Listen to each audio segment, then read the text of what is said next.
NEET പരീക്ഷയുടെ വിശ്വാസ്യത വീണ്ടും ചോദ്യം ചെയ്യപ്പെടുകയാണ്. ചോദ്യപേപ്പർ ക്രമക്കേട് വിവരം പുറത്തു വന്ന സാഹചര്യത്തിൽ ഈ വർഷത്തെ നീറ്റ് യുജി മെഡിക്കൽ പ്രവേശന പരീക്ഷ റദ്ദാക്കി കഴിഞ്ഞു.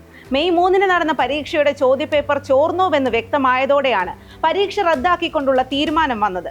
വിഷയത്തിൽ കേന്ദ്ര സർക്കാർ CBI അന്വേഷണം പ്രഖ്യാപിച്ചിട്ടുണ്ട്. 1 ലക്ഷത്തിലേറെ വിദ്യാർത്ഥികൾ കേരളത്തിൽ വീണ്ടും പരീക്ഷ എഴുതേണ്ട ഗതികേടിലാണ്. 2024 നീറ്റ് ചോദ്യപേപ്പർ ചോർച്ചയെ തുടർന്ന് സുപ്രീം കോടതി ഇടപെട്ട് പരീക്ഷാ നടത്തിപ്പ് ചുമതലയുള്ള നാഷണൽ ടെസ്റ്റിംഗ് ഏജൻസി എന്ന NTA രൂക്ഷമായി വിമർശിക്കുകയും മാർഗനിർദ്ദേശങ്ങൾ പുറപ്പെടുവിക്കുകയും ചെയ്തിരുന്നു. 1500ഓളം വിദ്യാർത്ഥികൾക്ക് പുനഃപരീക്ഷയും നടത്തി. വീണ്ടും വീഴ്ചകൾ ആവർത്തിക്കുമ്പോൾ NTA വിശ്വാസ്യത ഇല്ലായ്മയും ഉത്തരവാദപ്പെട്ടവരുടെ അവിശുദ്ധ ബന്ധവും വെളിപ്പെടുകയാണ്. ഈ വിഷയമാണ് ഇന്ന് സ്പോട്ട്ലൈറ്റ് പരിശോധിക്കുന്നത്. ആവർത്തിക്കുന്ന നീറ്റ് ദുരന്തങ്ങൾ. National eligibility come entrance test അഥവാ നീറ്റ് യുജി ഇന്ത്യയിലെ മെഡിക്കൽ ഫീൽഡിൽ പ്രവേശനം നേടാനുള്ള നിർണായക പരീക്ഷയാണ്. NDA നടത്തുന്ന നീറ്റ് യുജി രാജ്യവ്യാപകമായി സർക്കാർ സ്വകാര്യ സ്ഥാപനങ്ങളിലെ ബിരുദ മെഡിക്കൽ ഡെന്റൽ കോഴ്സുകളിലേക്കും ആയുഷ് പ്രോഗ്രാമുകളിലേക്കുമുള്ള പ്രവേശന കവാടമാണ്. ഈ മത്സര പരീക്ഷ ഉദ്യോഗാർത്ഥികളുടെ ഫിസിക്സ്, കെമിസ്ട്രി, ബയോളജി എന്നിവയിലെ പ്രാവീണ്യമാണ് വിലയിരുത്തുന്നത്. നീറ്റ് യുജിക്ക് മുൻപ് ഇന്ത്യയിലെ മെഡിക്കൽ പ്രവേശനം വിവിധ സംസ്ഥാന തലങ്ങളിലായിരുന്നു നിയന്ത്രിക്കപ്പെട്ടിരുന്നത്. ഈ സമ്പ്രദായം പലപ്പോഴും പ്രവേശന പ്രക്രിയയിലെ പൊരുത്തക്കേടുകൾ, പരീക്ഷാ നിലവാരങ്ങളിലെ വ്യതിയാനങ്ങൾ, ഒന്നിലധികം പരീക്ഷകൾക്ക് തയ്യാറെടുക്കേണ്ട വിദ്യാർത്ഥികൾക്കുണ്ടാകുന്ന സമ്മർദ്ദം എന്നിവയ്ക്ക് കാരണമായിരുന്നു. ഈ ന്യൂനതകൾ പരിഹരിക്കാനായാണ് ഏകീകൃത മെഡിക്കൽ പ്രവേശന പരീക്ഷ എന്ന ആശയം ആദ്യം നിർദ്ദേശിക്കപ്പെട്ടത്. 2016 പുറത്തുവന്ന ഒരു നിർണായക വിധിയിലൂടെയാണ് സുപ്രീം കോടതി നീറ്റ് യുജി ഇന്ത്യയിലുടനീളമുള്ള മെഡിക്കൽ ഡെന്റൽ കോഴ്സുകളിലേക്കുള്ള ഏക പ്രവേശന പരീക്ഷയാക്കിയത്. ഒന്നിലധികം പ്രവേശന പരീക്ഷകൾ ഇല്ലാതാക്കുകയും പ്രവേശന പ്രക്രിയയിലെ അപാകതകൾ തടയുകയുമായിരുന്നു ലക്ഷ്യം. 2018 നീറ്റ് യുജി നടത്തിപ്പിന്റെ ചുമതല NDAക്ക് കൈമാറിയത്. 22 ലക്ഷത്തിലധികം വിദ്യാർത്ഥികൾ മെയ് 3 എഴുതിയ ദേശീയ മെഡിക്കൽ പ്രവേശന പരീക്ഷയാണ് ചോദ്യപേപ്പർ ചോർന്നതിനെ തുടർന്ന് ഇപ്പോൾ റദ്ദ് ചെയ്തിരിക്കുന്നത്. ഇതേ തുടർന്ന് രാജ്യമെങ്ങും പ്രതിഷേധം അരങ്ങേറിക്കൊണ്ടിരിക്കുകയാണ്. നീറ്റ് പരീക്ഷാ ചോദ്യപേപ്പർ ചോർച്ചയുടെ ചുരുൾ അഴിഞ്ഞതിന് കാരണമായത് രാജസ്ഥാനിലെ സിക്കാറിലെ ഒരു ഹോസ്റ്റൽ ഉടമയും മകനുമായിരുന്നു. കേരളത്തിൽ പഠിക്കുന്ന രാജസ്ഥാനിലെ സിക്കാർ സ്വദേശിയായ MBBS വിദ്യാർത്ഥി കോച്ചിംഗ് വിദ്യാർത്ഥികൾക്കായി ഹോസ്റ്റൽ നടത്തിവരുന്ന തന്റെ പിതാവിന് മെയ് 2 നീറ്റ് പരീക്ഷയിൽ പ്രതീക്ഷിക്കാവുന്ന ചോദ്യങ്ങൾ അയച്ചു നൽകി. മെയ് 3 നടക്കാനിരിക്കുന്ന നീറ്റ് പരീക്ഷയ്ക്ക് ഏതാനും മണിക്കൂറുകൾ മാത്രം ബാക്കി നിൽക്കെയായിരുന്നു ഇത്. തനിക്ക് പരിചയമുള്ള ഒരു കെമിസ്ട്രി അധ്യാപകന് ഹോസ്റ്റൽ ഉടമ ആ ഗസ് പേപ്പർ അയച്ചു കൊടുത്തു. അതിലുണ്ടായിരുന്ന 135 ചോദ്യങ്ങൾ ഒറിജിനൽ പരീക്ഷാ പേപ്പറുമായി ഒത്തുപോയതെന്ന് അവർ കണ്ടെത്തി. തുടർന്ന് ഹോസ്റ്റൽ ഉടമയും കെമിസ്ട്രി അധ്യാപകനും പോലീസിനെ സമീപിച്ചെങ്കിലും കേസ് രജിസ്റ്റർ ചെയ്യാനോ അന്വേഷണം നടത്താനോ അവർ തയ്യാറായില്ല. ഇതോടെ അവർ നാഷണൽ ടെസ്റ്റിംഗ് ഏജൻസിക്ക് മെയിൽ അയച്ചു. തുടർന്ന് NDA ഇന്റലിജൻസ് ബ്യൂറോയ്ക്ക് കത്തെഴുതുകയും മെയ് 8 രാജസ്ഥാൻ സ്പെഷ്യൽ ഓപ്പറേഷൻസ് ഗ്രൂപ്പിനോട് കേസ് അന്വേഷിക്കാൻ ആവശ്യപ്പെടുകയും ചെയ്തു.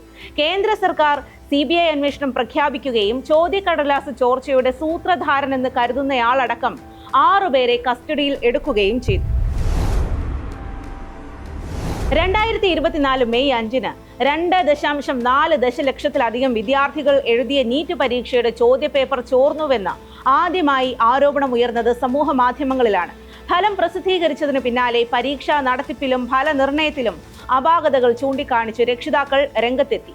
നീറ്റ് യുജിയിൽ ക്രമക്കേട് നടന്നെന്നും പുനഃപരീക്ഷ വേണമെന്നും ആവശ്യപ്പെട്ട് ശിവാംഗി മിശ്ര ഉൾപ്പെടെ 10 വിദ്യാർത്ഥികൾ സമർപ്പിച്ച ഹർജികൾ പരിഗണിച്ച സുപ്രീം കോടതി നീറ്റിന്റെ വിശ്വാസ്യത തകരാൻ ഒരു കാരണവശാലും അനുവദിക്കരുത് എന്നും അടിയന്തര നടപടികൾ വേണമെന്നും ആവശ്യപ്പെട്ടു. അതിന്റെ അടിസ്ഥാനത്തിലാണ് വിഷയം പഠിച്ച് നിർദ്ദേശങ്ങൾ സമർപ്പിക്കാനായി K. രാധാകൃഷ്ണൻ കമ്മിറ്റി നിയമിക്കപ്പെട്ടത്. ദേശീയ മെഡിക്കൽ പ്രവേശന പരീക്ഷ ഒന്നിലേറെ ഘട്ടമായി നടത്തണമെന്നായിരുന്നു K. രാധാകൃഷ്ണൻ കമ്മിറ്റിയുടെ പ്രധാന ശുപാർശ. ചോദ്യ ഉത്തര കടലാസുകൾ എത്തിക്കുന്ന കൊറിയർ ഏജൻസികളെ നിശ്ചയിക്കുന്നതിൽ കർശന വിലയിരുത്തൽ വേണമെന്നും ചോദ്യക്കടലാസുകൾ കൈകാര്യം ചെയ്യുന്നതിൽ മാനദണ്ഡം നിശ്ചയിക്കണമെന്നും കമ്മിറ്റി ആവശ്യപ്പെട്ടു. സർക്കാർ നിയന്ത്രണം കൂട്ടണം, പരീക്ഷാ കേന്ദ്രങ്ങൾ വർദ്ധിപ്പിക്കണം, പ്രവേശന പരീക്ഷകൾ ഓൺലൈനിലാക്കണം, സ്വകാര്യ കേന്ദ്രങ്ങളെ ആശ്രയിക്കുന്നത് പരമാവധി കുറയ്ക്കണം തുടങ്ങിയ നിർദ്ദേശങ്ങൾ കേന്ദ്ര വിദ്യാഭ്യാസ മന്ത്രാലയം നിശ്ചയിച്ച ആ സമിതി ശുപാർശ ചെയ്തു. എന്നാൽ ഭൂരിഭാഗം നിർദ്ദേശങ്ങളും നടപ്പായില്ല. വാഹനങ്ങളിൽ GPS, ബയോമെട്രിക് വെരിഫിക്കേഷൻ, CCTV സ്ഥാപിക്കൽ തുടങ്ങി ചുരുക്കം ചില നിർദ്ദേശങ്ങൾ മാത്രമാണ് നടപ്പാക്കപ്പെട്ടത്. 2024 മാത്രം NDA നടത്തിയ 14 പരീക്ഷകളിൽ 5 എണ്ണത്തിൽ പരാതികൾ ഉയർന്നിരുന്നു. UGC നെറ്റ് പരീക്ഷ റദ്ദാക്കേണ്ടി വന്നു. CSIR നെറ്റ്, നീറ്റ് PG എന്നിവ മാറ്റിവെക്കേണ്ടി വന്നു. നീറ്റ് UGയിൽ ചോദ്യപേപ്പർ ചോർച്ച വിവാദമുണ്ടായി. CUET UG പരീക്ഷയുടെ ഫലപ്രഖ്യാപനം മാറ്റിവെക്കേണ്ടി വന്നു. 2025 ജനുവരിയിലെ ദേശീയ എഞ്ചിനീയറിംഗ് പ്രവേശന പരീക്ഷയിലെ 12 ചോദ്യങ്ങൾ പിഴവിനെ തുടർന്ന് പിൻവലിക്കേണ്ടി വന്നു. പരീക്ഷാ ഫീസിനത്തിൽ 3512.98 കോടി രൂപയാണ് NDAക്ക് കഴിഞ്ഞ 6 വർഷത്തിനിടെ ലഭിച്ചത്. പരീക്ഷാ ചെലവ് വന്നത് 3064.77 കോടി രൂപയും. മിച്ചം വന്ന 448 കോടി രൂപ NDAയുടെ നിലവാരം മെച്ചപ്പെടുത്താൻ ഉപയോഗിക്കണമെന്ന് പാർലമെന്ററി സമിതി നിർദ്ദേശിച്ചിരുന്നു. എന്നാൽ പിഴവുകൾ ആവർത്തിക്കപ്പെടുമ്പോൾ ആ ചുമതല NDAയെ ഏൽപ്പിച്ച കേന്ദ്ര വിദ്യാഭ്യാസ മന്ത്രാലയത്തിനും തങ്ങളുടെ ഉത്തരവാദിത്തത്തിൽ നിന്ന് ഒഴിഞ്ഞു മാറാൻ ആവുന്നില്ല. പുതിയ തലമുറയുടെ ശോഭനമായ ഭാവിയിലേക്കുള്ള വാതായനങ്ങളാണ് ഓരോ പരീക്ഷയും. NDA എന്ന സംവിധാനത്തിന്റെ പൂർണ്ണ പരാജയമാണ് ഇപ്പോൾ വെളിപ്പെടുന്നത്. അവരുടെ വിശ്വാസ്യത നഷ്ടമായിരിക്കുന്നു. വിദ്യാർത്ഥികളെ ഇനിയും വലയ്ക്കാതെ എത്രയും വേഗം പുനഃപരീക്ഷ നടത്തുകയാണ് വേണ്ടത്. ഈ സാഹചര്യം സൃഷ്ടിച്ച കുറ്റക്കാർക്കെതിരെ കർശന നടപടിയെടുക്കുകയും വേണം. ഇനിയും ഇത്തരം സാഹചര്യങ്ങൾ ആവർത്തിക്കപ്പെടാതിരിക്കാൻ കേന്ദ്ര വിദ്യാഭ്യാസ മന്ത്രാലയം അടിയന്തരമായി ഇടപെട്ടേ തീരൂ. ഇതോടുകൂടി ഇന്നത്തെ സ്പോട്ട്ലൈറ്റ് അവസാനിക്കുന്നു. നമസ്കാരം.